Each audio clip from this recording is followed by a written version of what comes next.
सबको जय मसीह की। माराना था। हम परमेश्वर के पवित्र वचन से सीख रहे थे पिछले दिनों युगों का विषय। विभिन्न युग जब हम सीखते हैं परमेश्वर के पवित्र वचन से, इन विभिन्न युगों में जिसमें सबसे पहले निष्कलंकता का युग है और उसके बाद युग आया विवेक का युग, फिर मानसिक शासन का युग आया, फिर वायदे का युग परमेश्वर ने दिया, फिर व्यवस्था का युग आया और उसके बाद अभी वर्तमान समय में अनुग्रह के युग में हम रह रहे हैं। और इसके बाद महाक्लेश का 7 साल का एक युग आएगा, महाक्लेश का युग होगा। और उसके बाद स्वर्गीय शासन का युग होगा, धार्मिकता का एक राज्य होगा मसीह का। और उसके बाद अनंतता का एक युग होगा। तो कुल 9 युग हम देखते हैं।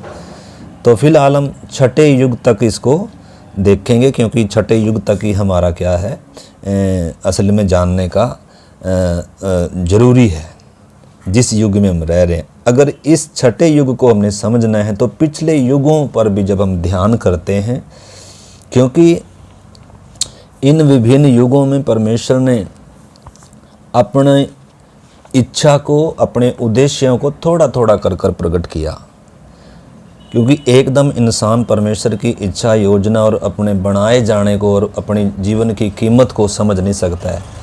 इसलिए परमेश्वर ने, जब हम परमेश्वर के पवित्र वचन से सीख रहे हैं विभिन्न युगों के बारे में, परमेश्वर युगों के बाहर है, वो सीमित नहीं है, वो असीमित परमेश्वर। हम युगों में रहते हैं, हम सीमा में रहते हैं, हमारे लिए हैं ये सीमाएं। परमेश्वर युगों युगों का परमेश्वर है, वो कभी बदलता नहीं है और वो कभी मतलब क्या नहीं होता है, कोई उसमें कोई अदल बदल की कोई छाया पड़ती नहीं है। वो सदा एक सा है, कभी बदलता नहीं है। परंतु इन विभिन्न युगों में परमेश्वर का वो व्यवहार बदल रहा है इंसान के साथ। तो सबसे पहले जब परमेश्वर ने इंसान को बनाया, उस समय निष्कलंकता का युग था और उस निष्कलंकता के युग में जो परमेश्वर का व्यवहार था वो बिल्कुल अलग था। तो इस तरीके से हम परमेश्वर के पवित्र वचन से उनमें सीख रहे हैं। और कल हमने उसका तीसरा भाग सीखा था। थोड़ा लंबा ज़रूर है, मेहनत है, परंतु हर एक व्यक्ति के लिए, विश्वासी के लिए ये अति ज़रूरी है ये बातें जानना, युगों का विषय कि परमेश्वर का कैसा व्यवहार रहा है। तभी हम इस युग में भी परमेश्वर के व्यवहार को समझ पाएंगे। तो इसमें हमने देखा मनुष्य की हालात, हर युग में मनुष्य की हालात कैसी है। फिर हमने देखा मनुष्य की जिम्मेदारी क्या है। फिर हमने देखा मनुष्य की परख क्या है। फिर हमने देखा मनुष्य की पराजय या पतन कैसे हो रहा है। और उसमें और भी आएगा परमेश्वर का न्याय कैसे आया और परमेश्वर के छुटकारे का माध्यम या वो छुटकारे को भी हम देखेंगे। तो इसमें 6 बातों को भी हम देखेंगे, हर युग में 6 बातें। तो फिलहाल हमने निष्कलंकता का युग हम शुरू किया है। तो उसको हम प्रार्थना के साथ हर एक भाई बहन क्या कर सकते हैं, समझ सकते हैं, ज्ञान पाने के लिए नहीं परंतु आत्मिक उन्नति के लिए। तो जब हम इन विभिन्न युगों को या इतिहास के इन समय कालों में जब हम देखते हैं, इसमें परमेश्वर के उद्देश्य और उसके कार्यों को, उसके कामों को दर्शाया गया है। और इन विभिन्न युगों में परमेश्वर की इच्छा के प्रगटीकरण के प्रति मनुष्य की आज्ञाकारिता को परखा गया है। इसमें इन विभिन्न युगों में मुख्य घटनाएं हमने देखी थी। सबसे पहले मनुष्य का पतन हमने देखा था। पतन के साथ ही परमेश्वर का व्यवहार बिल्कुल बदल रहा है। और उसके बाद विवेक के युग में जल प्रलय को हमने देखा। जल प्रलय के बाद पहले परमेश्वर का व्यवहार कुछ अलग था, बाद में कुछ अलग है। और उसके बाद फिर मानसिक शासन के युग में सबसे बड़ी जो घटना हुई वो बाबुल का गुम्मट है, जिसमें भाषाओं में गड़बड़ी आई।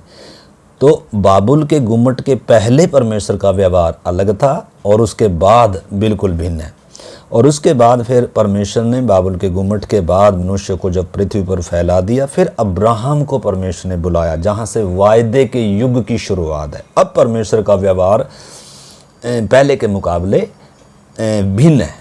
परमेश्वर बदला नहीं है, परंतु परमेश्वर अपनी इच्छा को प्रकट कर दे रहा है, अपने योजना को थोड़ा थोड़ा, क्योंकि एकदम इंसान समझ नहीं सकता है।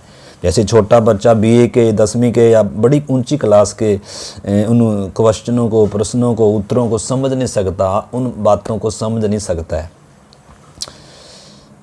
बच्चे को चाहे कितना भी समझाएं, उसको समझ में नहीं, समय बीतने पर इसको समझ में आएगी बातें। जैसे जैसे इसकी समझ बढ़ेगी वैसे वैसे इसको वो बातें, इसलिए क्रूस से पहले के युग, क्रूस बाद में आया। क्रूस परमेश्वर ने जब उत्पत्ति में परमेश्वर ने बोला था इस तरह का वंश आएगा जो शैतान के सिर को कुचलेगा, तो भी मृत्यु राज्य कर रही थी, पाप राज्य कर रहा था, शैतान राज्य कर रहा था, और कितने लोग जल प्रलय के द्वारा नाश हो गए। और उसके अलावा भी परमेश्वर ने कितना सदोम अमोरा जैसे नगरों को नाश किया, कितनी दुनिया नाश होगी। परमेश्वर ने क्यों उस मसीहा को, क्यों उस उद्धारकर्ता को पहले नहीं भेज दिया? उसके लिए इतना समय क्यों लगाया? क्योंकि परमेश्वर के उस उद्धार को, उस मसीहा को, छुटकारे को इंसान तब तक नहीं समझ पाएगा जब तक उसको पाप की वो भयानकता मालूम नहीं होगी। परमेश्वर कितना पवित्र है और इंसान पाप का कितना गुलाम है, और किस दलदल में है, किस गड्ढे में है, ये अपने आप निकल नहीं सकता है, कितने भी ये प्रयास कर ले। तो इस करके अगर इस तरीके वंश ने आना था तो फिर क्यों जल प्रलय आया? क्यों फिर सदोम अमोरा नाश हुए? क्योंकि उस समय अगर प्रभु आ भी जाता तो मनुष्य को समझ में नहीं आना था। इतने युग देने के बाद ही उसको समझ नहीं पाए, क्रूस पर चढ़ाया। सब ने उसके लिए सराय में भी जगह नहीं थी, जबकि उत्पत्ति में वायदा किया है, प्रतिज्ञा की, आदम को कहा है कि इस तरह का वंश आएगा, और बीच बीच में बताता है कहाँ आएगा, कैसे आएगा, किस समय, किस देश, किस गोत्र, किस, हर पूरा डिटेल बताया था। लेकिन तो भी इंसान परमेश्वर के कार्यों को समझने में कितना क्या है, क्योंकि पाप के कारण इंसान क्या है, शैतान ने उसकी बुद्धि को, आंखों को पूरा अंधा किया। तो भी परमेश्वर ने ज्योति दिया था, व्यवस्था दिया था, जो मसीह तक लाने के लिए थी, ताकि इंसान उस मसीहा को समझ सके, उद्धार की ज़रूरत को समझ सके, परमेश्वर कितना पवित्र है उसको समझ सके, इंसान कितना पापी है और पाप की मजदूरी मौत है, और उसके सारे प्रयास ना काफ़ी है मुक्ति के लिए, परमेश्वर से मेल करने के लिए। कभी वो बीच की दीवार गिरी नहीं है, कभी भी पाप से इंसान का छुटकारा हुआ ही नहीं है। मृत्यु राज्य कर रही थी, पाप राज्य कर रहा था, और शैतान भी राज्य कर रहा था। और इंसान और परमेश्वर के बीच में, पवित्र परमेश्वर और इंसान के बीच में वो पाप की दीवार थी। परंतु क्रूस के द्वारा वो सब क्या हुआ है, वो सारा समाधान हुआ है। तो इस करके अगर क्रूस समझ में आना है तो उन पिछले युगों पर थोड़ा थोड़ा हम ध्यान करते हुए आएंगे, तभी हम समझ पाएंगे। तो इस करके हर एक व्यक्ति प्रार्थनाओं के साथ इन बातों को समझना है। तो मुख्य मुख्य घटनाएं हम देखें, जो हमने देख रहे हैं। तो उसके बाद अब्राहम के बाद मूसा आया। मूसा एक मुख्य व्यक्ति है। तो मुख्य घटनाएं देख रहे हैं हम, जहां परमेश्वर का व्यवहार बदल है। मूसा ने कैसे इजराइलियों को उधर से छुड़ाया, और कैसे वो वायदा जो परमेश्वर ने दिया था, कैसे परमेश्वर अपने वायदे को पूरा कर रहा है वायदे के युग में। तो एक एक युग में हम क्रम से सीखेंगे। फिलहाल उसका हम थोड़ा सा क्या कर रहे हैं, उसको हम मोटा मोटी सीख रहे हैं। तो उसके बाद फिर मसीह का क्रूस आता है व्यवस्था के युग में। तो क्रूस एक मुख्य घटना है जहां परमेश्वर का व्यवहार मनुष्यों से बदल रहा है। अब एक पापी व्यक्ति पवित्र परमेश्वर से मेल कर सकता है क्रूस के द्वारा। अब न्याय पूरा हो चुका है। तो मुख्य घटना है जहां परमेश्वर का व्यवहार मनुष्यों से बदल रहा है। तो उसके बाद पेंतेकुस्त एक मुख्य घटना है। पेंतेकुस्त जब पवित्र आत्मा जब उतरा, उस समय से क्या हो गया, बिल्कुल ही मतलब मुख्य घटना है कैसे व्यवहार बदल गया परमेश्वर, एकदम से परमेश्वर पवित्र आत्मा इंसान के अंदर आकर वास कर रहा है। अब मसीह में है जो वो नई सृष्टि, सब कुछ नया कर दिया, धर्मी ठहरा दिया, परमेश्वर से मेल हो गया, वो बहुत सारी बातें हैं। तो पेंतेकुस्त एक मुख्य घटना है।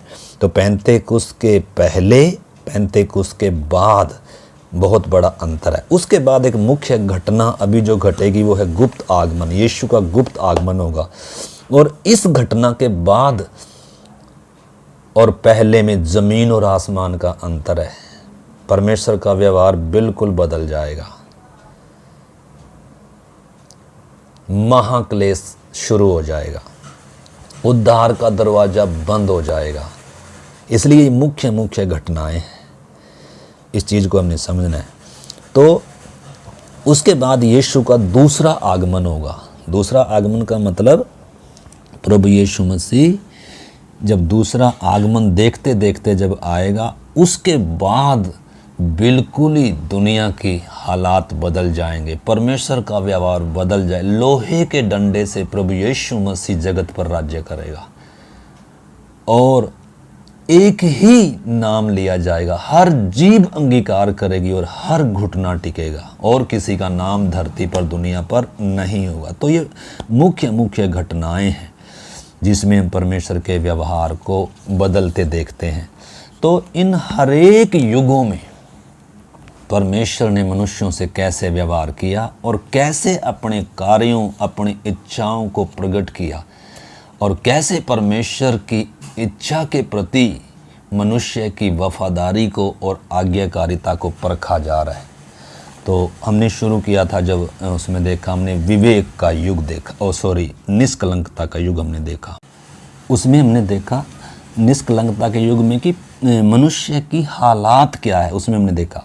तो मनुष्य की हालत क्या है, परमेश्वर के स्वरूप समानता में है, परमेश्वर का रिफ्लेक्शन या नैतिक गुणों को प्रकट कर रहा है इंसान, परमेश्वर का स्वभाव दिखता है उसमें, उसकी सोच टेढ़ी नहीं है और पाप का कलंक नहीं है, मौत नहीं है। तो ऐसा हालात थी निष्कलंकता के युग में, सब कुछ उसके अधिकार में था और बहुत ही अच्छा था। हमने उन वचनों को पढ़ा है। आप अगर आप और क्रम से सीखना चाहते हैं तो इस श्रृंखला को आप प्रार्थना के साथ क्या कर सकते हैं, सीख सकते हैं, नोट्स बनाएं आप, तभी आप इन बातों को समझ पाएंगे, तभी इन सब चीज़ों को कैच कर पाएंगे।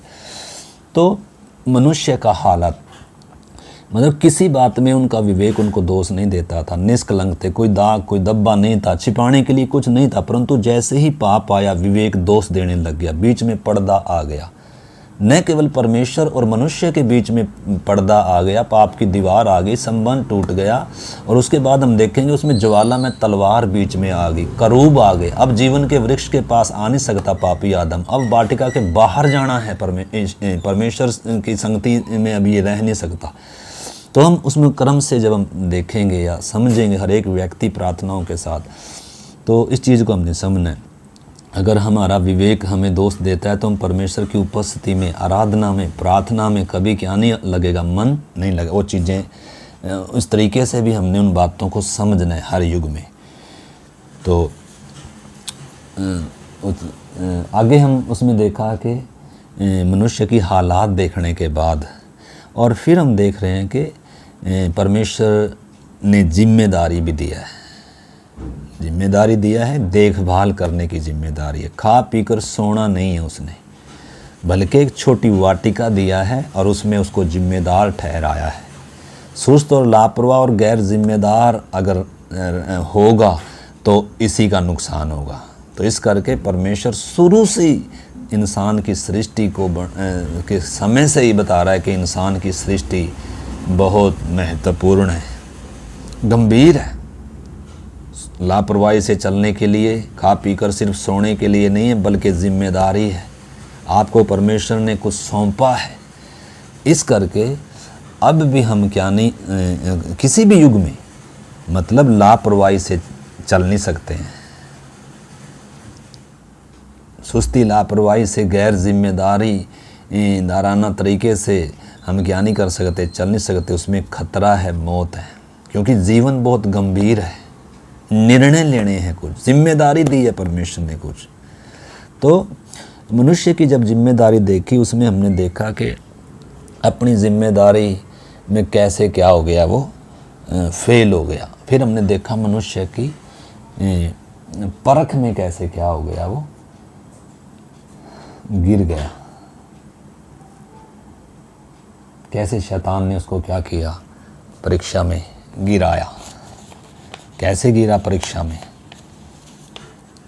हम इसको और भी क्रम से थोड़ा सा और हम इसमें प्रार्थनाओं के साथ सीखेंगे। वचन कहता है, धन्य है वह मनुष्य जो परीक्षा में स्थिर रहता है। धन्य है वो जो परीक्षा में स्थिर रहता है, मतलब परीक्षा तो आएगी, परमेश्वर ने ही वो बीच में पेड़ लगाया है, परमेश्वर ने ही उस परखने वाले को या शैतान को भी बनाया है, और बाड़ा नहीं उसमें कोई लगाया, उसमें कोई ज्वाला में तलवार के साथ करूबों का पहरा नहीं है। हाँ, इंसान को जरूर बता दिया कि इसको खाना नहीं है, खाएगा तो मरेगा। अब इंसान ने फैसला करना है। तो इस करके परमेश्वर ने उस पेड़ को एक कोने में नहीं बल्कि बीच में लगाया, ताकि आते जाते ये दिखे। और उसके अलावा परमेश्वर ने शैतान को भी बनाया, जो इसको क्या करे, इसको उसकी तरफ क्या करे, उकसाए उसको खाने के लिए या उसको परमेश्वर की आज्ञा को तोड़ने के लिए। परंतु उधर ही इंसान की क्या थी, वो परख थी, परमेश्वर के प्रेम के प्रति, उसके आज्ञा के प्रति इसकी विश्वास योग्यता को परखा जा रहा है कि इंसान किस चीज़ का चुनाव करता है। दो मार्ग हैं, शुरू से ही परमेश्वर ने इंसान के सामने दो मार्ग रखा है। मन मर्जी दिया, स्वयं इच्छा में फैसला खुद करना है इंसान ने, मुझे क्या चाहिए, मुझे परमेश्वर चाहिए या मुझे अपने भले बुरा अपना मैं खुद सोच कर चलूँगा, मेरे लिए अच्छा क्या और मेरे भला क्या है। परमेश्वर हमारे लिए कभी बुरा नहीं सोचता, वो सदैव हमारे लिए अच्छा सोचता है। इसलिए आदम को समर्पण करना चाहिए था, परमेश्वर पिता तेरी इच्छा मेरे जीवन में पूरी हो, मेरी मर्जी पूरी ना हो। जैसे यीशु मसीह ने क्या किया, यीशु ने शैतान की सारी परीक्षाओं पर जय पाई। इसलिए प्रभु ने कहा जो जय पाएगा वो भी क्या होगा, मेरे साथ अनंत काल में उस राज्य में होगा या उस सिंहासन पर होगा। तो इसलिए प्रभु ने रास्ता दिया है। आदम हार गया, आदम पराजित हो गया, आदम के ऊपर शैतान की युक्तियां चल गई। कैसे चल गई, निष्कलंक थे, भोले थे ज़्यादा। हालांकि ये नहीं है कि बिल्कुल उनको कुछ मालूम नहीं था, निष्कलंकता का युग था, तो इसलिए ज़्यादा उनके पास हमारी तरह 66 किताबें भी नहीं थी। उनके पास सिर्फ एक आज्ञा थी, और परमेश्वर का प्यार, उसकी वफादारी, उसकी देखभाल, उसकी सब चीज़ों आशीषों को अनुभव करते थे। परमेश्वर के प्रति धन्यवादित रहना था, परमेश्वर की दी आज्ञा को बहुत ही गंभीरता से लेना था। शैतान आकर क्या कर रहा है, कैसे हवा को क्या कर रहा है, उस परीक्षा में डाल रहा है। परमेश्वर ने ही आने दिया हो, बीच में पेड़ परमेश्वर ने ही लगाया। परमेश्वर नहीं चाहता था कि फल खाए, मना किया था, परंतु परमेश्वर परख रहा है इंसान की विश्वास योग्यता को, परमेश्वर के प्रति उसकी वफादारी को, परमेश्वर के प्रति प्रेम जो है कितना है उसके प्रति। शैतान शक लेकर आ रहा है, क्या परमेश्वर ने कुछ मना किया खाने के लिए? तो हमने पिछली उसमें देख लिया, आप उसमें सीख सकते हैं। तो कैसे वो उसका पतन हो रहा है, कैसे वो गिर रहा है। तो हमने देखा था जो परीक्षा की जो प्रक्रिया थी, कैसे वो गिरा। शैतान शक पैदा किया और वचन और परमेश्वर के प्रेम के प्रति वो क्या लेकर आ रहा है, डाउट लेकर आ रहा है, शक लेकर आ रहा है। क्या परमेश्वर ने कुछ मना किया है? मतलब सोचने के लिए मजबूर कर रहा है। शैतान, उसके तीर कितने घातक हैं। इसलिए हमारे चारों तरफ भी शैतान घूम रहा है, हमें गिराने के लिए, हमारे विश्वास, हमें फाड़ खाने के लिए। सिंह की तरह, जैसे सिंह दाव लगाता है और जैसे सांप बड़ी चतुराई से हवा को, वचन में लिखा है, हवा को बहकाया, ऐसे तुम्हारे मन भी कहीं क्या न किए जाएं। उस संबंध से, उस सिद्धाई, उस पवित्रताई से जो परमेश्वर के साथ, जो मसीह के साथ होना चाहिए, कहीं भटकाए। इसलिए अति ज़रूरी है हम भी शैतान की युक्तियों को पहचानना है और उसके साथ साथ परमेश्वर के स्वभाव को, परमेश्वर की आज्ञाओं को, अपनी जिम्मेदारी को, परमेश्वर मेरे साथ कितना विश्वास योग्य और वफादार, मेरी सारी ज़रूरतों को पूरा करने में सक्षम है। वो मुझसे बढ़कर मेरी चिंता करता है, मुझसे, वो मेरे लिए कभी बुरा सोच ही नहीं सकता। वो मुझसे, जो उसने मुझे दिया है वो मेरे हित के लिए दिया, और जो नहीं दिया वो भी मेरे हित के लिए नहीं है। इस करके हम उन बातों को जो मना है वचन में, जो परमेश्वर की इच्छा के विपरीत है, अगर कोई भी हमें आकर करने के लिए बोले, चाहे यीशु के नाम में भी शैतान आए, हमें उसको मानना नहीं। इसलिए पौलुस कहता है दूसरा सुसमाचार, दूसरा यीशु और दूसरी आत्मा। इधर बहकाया गया, हवा कैसे बहकाई गई? शक पैदा किया कि परमेश्वर शायद तुम्हें प्यार नहीं करता है, या परमेश्वर जिस पर तुम आंख मूंद कर विश्वास कर के चल रहे हो, मतलब उस परमेश्वर के प्रेम और उसके विश्वास योग्यता के प्रति शक ला रहा है। और हवा भी क्या कर रही है? उसकी बातों में आकर और वचन में मिलावट कर रही है। और जब शैतान ने देख लिया कि वचन के प्रति गंभीर नहीं है, परमेश्वर ने क्या कहा है शैतान को अच्छे से मालूम था, परंतु हवा डाउट में थी, वचन के प्रति सीरियस नहीं थी। आज भी अगर हम वचन के प्रति सीरियस नहीं है तो बहकाए जाएं। भरमाने वाला है, सारे संसार का एक भरमाने वाला है। अदन की वाटिका से उसने भरमाया है, लूसीफर तक को उसने गिराया है। परमेश्वर के साथ चलने वाले आदम को अगर गिराया है तो मैं और आप भी उसके निशाने पर हैं। इसलिए हमारी सुरक्षा वचन में है, परमेश्वर की उपस्थिति में, संगति में है। हवा अकेली थी, अब हवा अपनी मनमर्जी में उसमें क्या थी, मगन थी, उसको मालूम नहीं था। लेकिन हमें मालूम है कि एक शैतान है, हम बच सकते हैं गिरने से। हमें ये वचन लिख कर दिया है, हमें पाप का वो घातक परिणाम क्या हुआ या होगा वो मालूम है, मौत क्या है, जुदाई, वो सब हमें मालूम है। आदम को उस समय हवा को मालूम नहीं था। तो हमारे लिए क्या है, हम बच सकते हैं।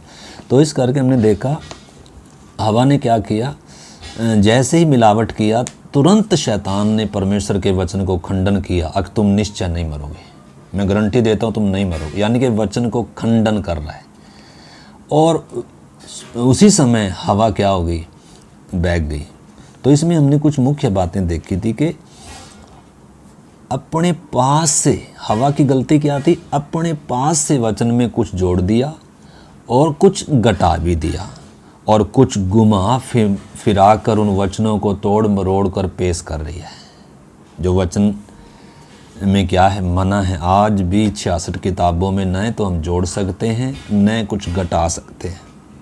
लेकिन दुख की बात है आज इसमें दूसरा सुसमाचार आ गया, सुसमाचार को बिगाड़ दिया। झूठे उपदेशक भी हैं, झूठे शिक्षक भी हैं, झूठे प्रेरित भी हैं, दूसरा आत्मा भी है, दूसरा यीशु भी है। तो आज बहुत क्या है, शैतान मसीह समाज में भी कार्य कर रहा है।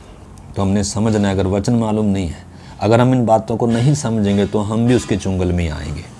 तो इस करके वचन में ही सिर्फ हमारी सुरक्षा है, संगति में, परमेश्वर की उपस्थिति में बने रहना ही हमारी सुरक्षा है। तो अभी इधर जो हमने देखा कि उसने जब वचन के प्रति सीरियस नहीं थी, तोड़ मरोड़ कर रही है और परमेश्वर के प्रेम और विश्वास योग्यता पर संदेह कर रही है।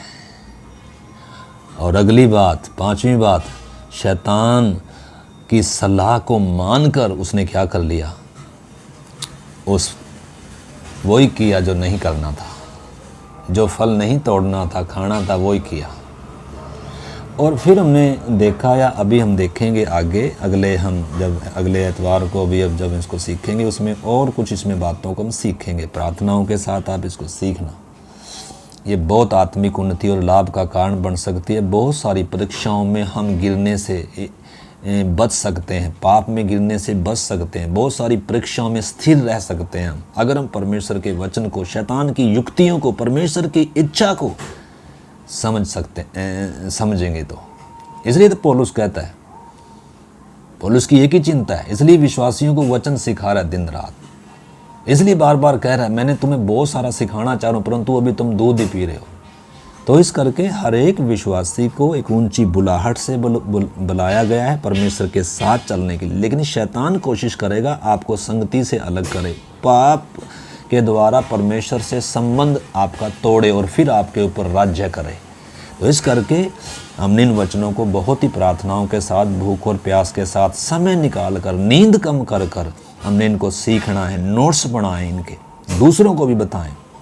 तो पाप में गिरने के जो परिणाम हुए, मनुष्य का स्वयं को देखने का नज़रिया बदल गया और परमेश्वर को देखने का भी नज़रिया बदल गया और अपने